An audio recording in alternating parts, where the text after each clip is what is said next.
A noite, cúmplice do que estava por vir, já havia se imposto. Para despistar mais ainda a atenção, uma fina chuva caía no centro da cidade. No telhado de um prédio de 13 andares, nada se ouvia além do som abafado dos poucos carros que passavam pelos arredores. A porta enferrujada que dava acesso ao telhado, a única coisa que parecia querer denunciar o que aconteceria ali, abriu-se num choro estridente. Por ela saiu um rapaz com seus 30 e poucos anos. Vestia um casaco condizente com o tempo frio, mas não demonstrava a mesma preocupação com a chuva. Parecia, na verdade, ter subido ali apenas para poder encontrar-se com ela, dando-lhe sua face sem hesitação. Talvez quisesse justamente que as gotas de chuva camuflassem as lágrimas em seu rosto. Havia chegado ao telhado em prantos. O choro daquele rapaz não era desesperado. O contrário poderia ser argumentado. Derramava lágrimas com maturidade. Sem muito risco, poderia-se dizer que chorava com experiência. Um choro que não dizia respeito a medo, desespero ou insegurança, mas sim a um cansaço e a uma forma envelhecida de tristeza e angústia. Lentamente, ele andou até o beiral do telhado, subiu e parou por um instante para contemplar a altura do ponto em que estava. Um salto era tudo o que o separava de uma queda terrível. Um simples salto. Tomou o momento para apreciar aquilo. Ele poderia facilmente se juntar à chuva e às suas lágrimas nessa tendência frenética de cair. Era, na verdade, o desejo em seu peito. Mais que disfarçar as lágrimas, queria esquecer-se e deixar a si próprio confundir-se com a chuva que caía. Para ela parecia tão fácil, e ali em cima ele sentia que para si também não haveria dificuldades. Apenas um salto. Nem isso, bastaria um passo. Menos ainda, era só deixar-se tombar. Passou a imaginar o que os jornais poderiam dizer a respeito daquilo. Teve a irônica convicção de que não teria mais repercussão que alguma manchete do tipo chuvas fortes caem nesta quinta-feira e comprometem o trânsito na capital. Brincando com a palavra queda em sua cabeça, pensou enquanto ria baixinho: eu posso apostar que por mim nenhuma lágrima cairá. Aquele sorriso frouxo que subitamente se formou em seu rosto, combinado com aquelas lágrimas maduras, finalizaram a pintura em seu rosto do ar de quem sabe de sua derrota e já a tem aceita. Olhou para cima na direção onde ainda conseguia ver parte da lua através das nuvens que revestiam o céu noturno. Sorrindo para ela, com mais simpatia do que conseguia sorrir para si mesmo, disse: não precisa se esconder. Vai, sai daí de trás e vem ver. Vem comigo. Você vai ser minha única testemunha. Depois de tantas noites só tendo sua companhia, minha querida amiga, amenizou a voz. Peço que por mais uma vez, na verdade, pela última vez, esteja aqui comigo. Pare de espiar por entre as nuvens como alguém que teme o que vai presenciar. Não precisa ter medo. Olha só, nem mesmo eu estou com medo. Suspirou profundamente, olhou para baixo, mas continuou a falar com a lua. Você sabe, eu já tenho pensado nisso há um bom tempo e o suficiente para estar confortável com a ideia. Eu já falei disso para você em várias de nossas noites aqui. Nós dois podíamos ter adivinhado que esse dia chegaria. Mas está tudo bem mesmo. Você tem observado a humanidade desde seu berço. Já está acostumada a ver pessoas morrerem. Com certeza, minha morte não será impactante para você. Acho então que não será impactante para absolutamente ninguém. Assim como suas lágrimas, a chuva deu uma trégua. Uma brisa muito leve soprou enquanto o amigo da lua observava as nuvens escuras mal distribuídas pelo céu. Ficou contente ao notar a lua gradualmente saindo de seu esconderijo e exibindo-se com seu brilho suave e amigável. Até que enfim, disse baixinho para a lua, finalmente você deixou essa timidez de lado. Agora posso completar o que vim fazer aqui. Eu só queria expressar minha gratidão a você, querida amiga, por não me deixar sozinha nesse momento. Só poderia contar com você, mais ninguém. Fechou os olhos e abriu os braços como um tímido passarinho prestes a alçar seu primeiro voo. Respirou fundo e, por um instante, sabendo que seria seu último, prestou atenção em tudo que seus sentidos estavam lhe trazendo. A brisa macia que enxugava seu rosto suavemente, o frio que lhe subia pelas roupas molhadas pela garoa, o som de uma cidade se preparando para adormecer, o cheiro que a chuva deixa para trás quando passa, a claridade do luar tentando transpassar suas pálpebras fechadas. Sentia-se pronto para dar o próximo passo, o seu último. Foi quando algo quebrou sua concentração. Rompendo com toda a tranquilidade que havia encontrado nas nuances de seus sentidos e a harmonia que o conduziria adiante, ouviu o som estridente da porta se abrindo, aquela mesma porta pela qual ele havia acessado o telhado. Em seguida, passos vindos em sua direção. Abriu os olhos, mas não se virou para ver quem o havia encontrado. Ficou a encarar a lua, como que a pedir que ela lhe contasse quem estava ali e quais eram suas intenções. Os passos pararam e um suspiro curto foi exalado pela nova pessoa em cena. Sem muita cerimônia, disse: "O que você está fazendo aí em cima?" Seu rosto involuntariamente se torceu ao ouvir aquela voz, enfatizando o pedido à lua para esclarecer a crescente estranheza. A voz do outro era extremamente familiar. Parecia, na verdade, a voz que até agora entoava a conversa com o astro das noites. "Espera um pouco, não me conta", continuou a falar. "Deixa eu adivinhar. Você pretende saltar daí, certo? Rapaz, é uma queda e tanto, não sei se você reparou. Me diz, por que você pretende fazer isso?" Ele não sabia o que responder.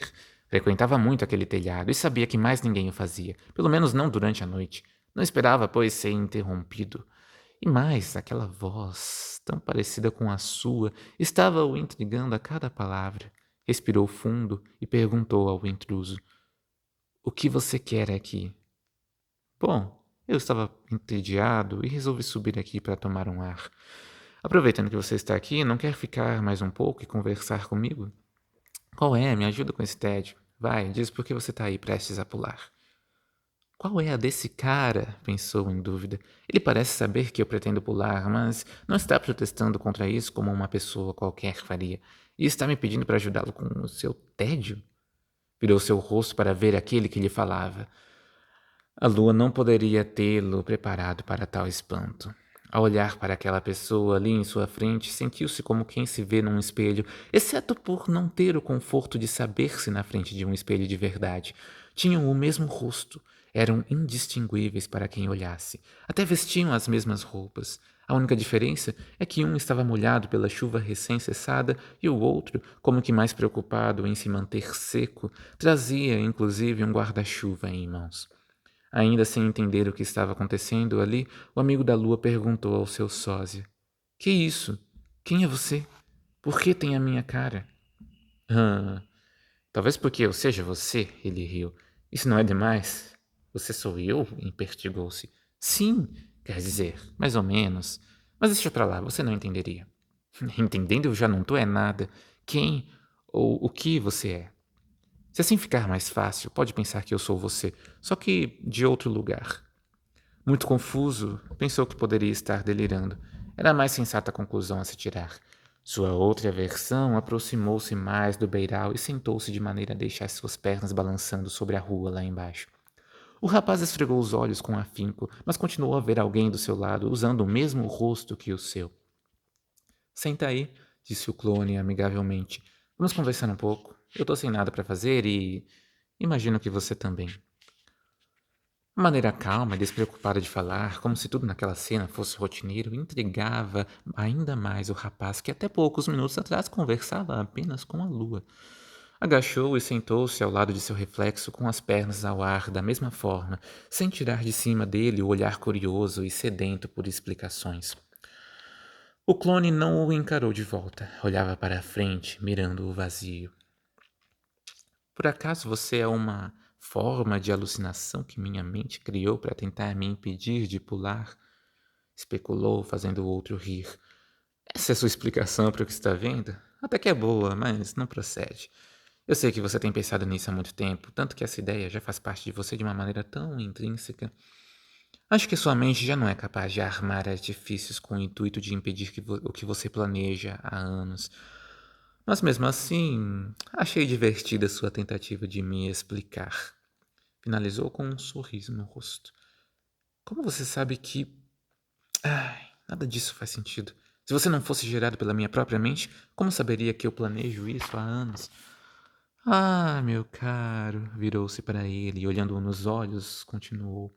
Eu conheço você tão bem, como quem conhece a si mesmo. Riu de sua frase, enquanto o outro permanecia com um olhar de estranheza sobre tudo aquilo. Mas você está aqui para tentar me impedir de saltar? Não me leve a mal, mas eu não vim aqui impedir ninguém de fazer nada. Por que então está aqui? Eu já disse, só quero conversar. Não tenho mais nada para fazer e o tédio ainda vai acabar comigo. Então talvez eu esteja te pedindo para esperar um pouco antes de pular. Você não liga se eu vou ou não me jogar daqui, só liga se eu vou ou não parar um minuto para conversar com você? Estou entendendo direito? Perguntou com uma pequena e inédita indignação na voz. Ora, não se aborreça comigo. Se você já não liga para sua vida a ponto de tentar salvá-la, que razão logo eu, teria para fazê-lo? Serei o último a discordar das decisões justamente porque... Bom, já disse, porque eu sou você. Tá. Embora essa situação pareça impossível, o que você diz faz algum sentido. Pelo menos se eu estiver assumindo algumas coisas como verdadeiras. Como, por exemplo, você ser eu. Disse mais calmo, mas não menos confuso e intrigado. Agora me diz, por que você decidiu fazer isso? Ué, você não sabe tudo sobre mim? O que planejo, desde quando planejo? Se até concorda com o que decido, eu deveria supor que conhece também os motivos pelos quais faço o que faço, não? Ah, por favor, eu estou tentando desenvolver uma conversa aqui. Então você sabe mesmo. Talvez, talvez não. Mas de qualquer forma, eu quero que você me diga. E quero conversar com você sobre isso. Por um instante, ambos ficaram em silêncio.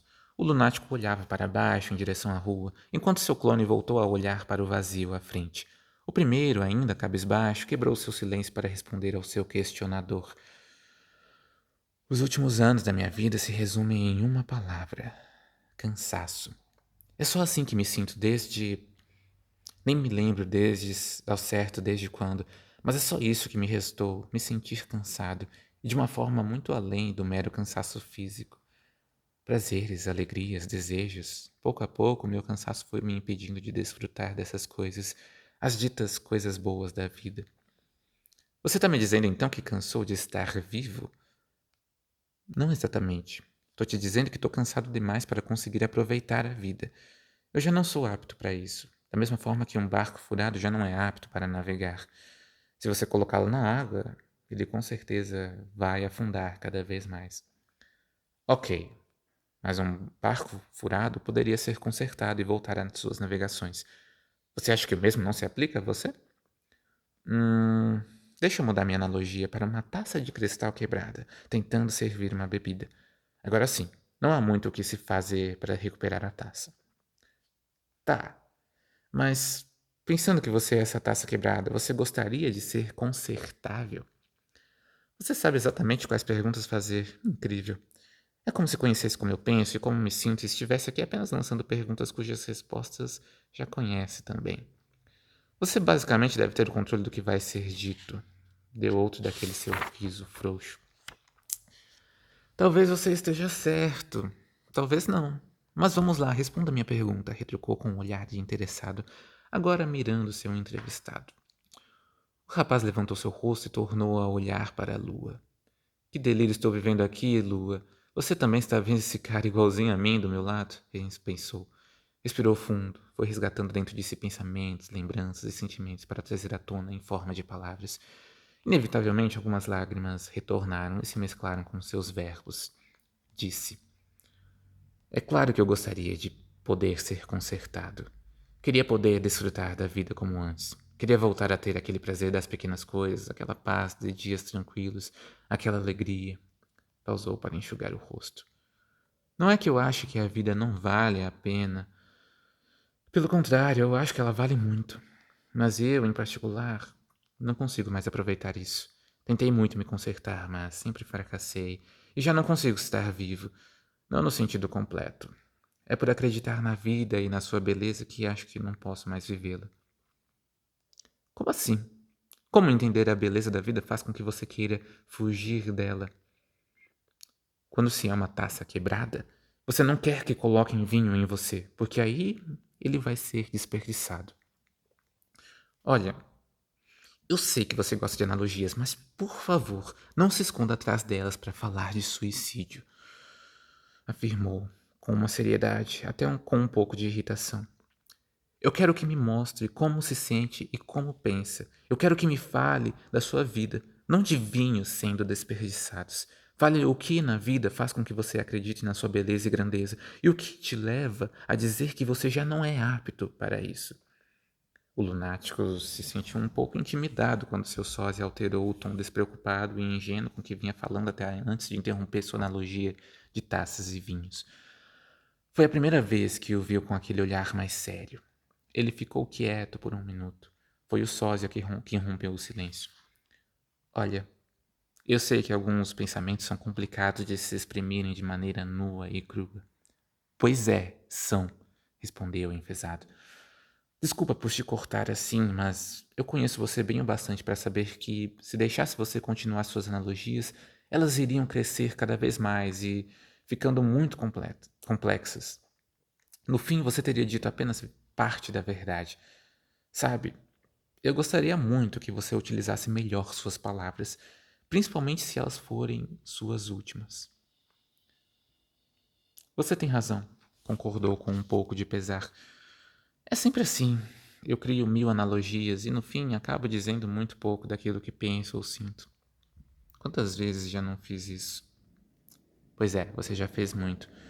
Por isso achei necessário livrar nossa conversa desses artifícios. Por onde eu começo, então?